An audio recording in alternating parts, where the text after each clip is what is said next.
So hello mga ka-channel, ngayon nga po ituturo ko sa inyo kung paano mag-subscribe dito sa verified page ni Meta. So punta tayo dito sa professional dashboard. Ayan, click po natin yan. Kasi yung payout account ko po ay hindi ko maayos-ayos. So para po makuha ko na yung earnings ko, kailangan po ma-set up muna natin to. So punta tayo dito sa payout. Ayan, tingnan nyo naman po, add tax info. Ayan, di ko maayos-ayos niyan. O, di ba ang laki ng payout ko? Meron pang stereo dyan. So, punta tayo dito sa verified page. Kahit saan pwede po yan. Mag-sign up tayo dito. Ayan. Diretso lang po yan. And then, next.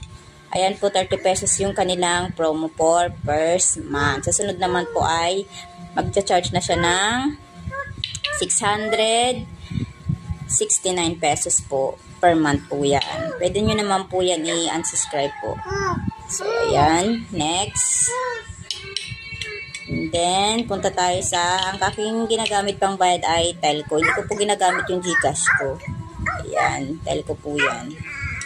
Subscribe po natin yan. And then, type natin ang password ko sa aking Gmail account.